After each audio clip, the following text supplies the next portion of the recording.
I chose the path chose me. This the Lord's plan. 96, you released your debut album, The Shocker. Yes, sir. Talk about that debut album and going solo and releasing that for the first time.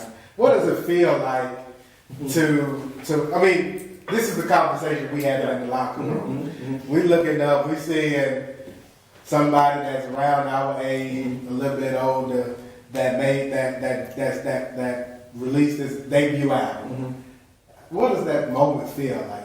And then how did you feel when you released that debut album? At the time, I didn't feel nothing. I was just like, business as usual, right? But it was funny because leading up to that, I didn't really care about the music. I was like, I'm gonna just do it, just have fun. But I didn't really want to do music at the time. But really?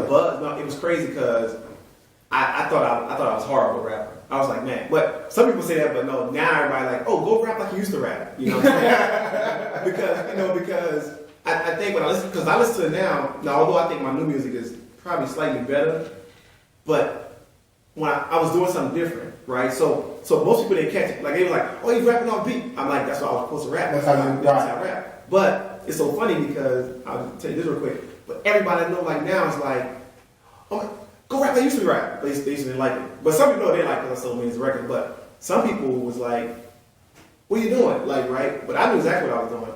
And I listen to it now, I'm like, man, that was some good stuff I did. but although now I think I'm really good now. But so the first record, I didn't like the way I rap. I thought I had like a little girl voice or whatever. If you listen to the first record, I did. And but let me tell you what the funny thing about it was. It's called "The Ghetto's Trying to Kill Me." Remember this? Right. Okay, so if you listen to the song, the actual title track, I sound like man, whatever, right? But I got so much like praise for that record. Man, E-40 was like, Pete, where's the guy on the record, right? He's like, I got him on record, right? And then one day, this is a real story too.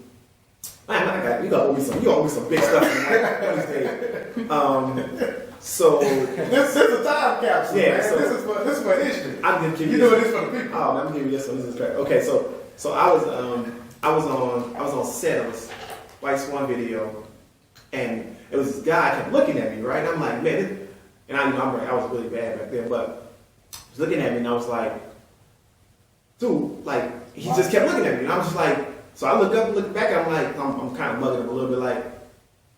And he looked away, and I look back and I'm like, okay, so right, so long story short, it's Tupac. It's Tupac, right? So I'm like, I didn't know at the time, but I found it later on, and it was like, nah, Tupac was like, you knew your words, like word for word. Like the song, like, man, I mean, the song was so big in the Bay Area for that reason alone. Like, if you hear what I'm saying in the song, you'll understand what it was, because it was what's going on. And then I was like, and so it was like, Tupac, man, I really like this song. I'm like, wow, that's crazy. Cause I'm like literally want to fight Tupac at the same time. But I didn't know Tupac, though. Rest in peace. But I chose the path chose me. This is the Lord's plan. Divine decree. Natural high.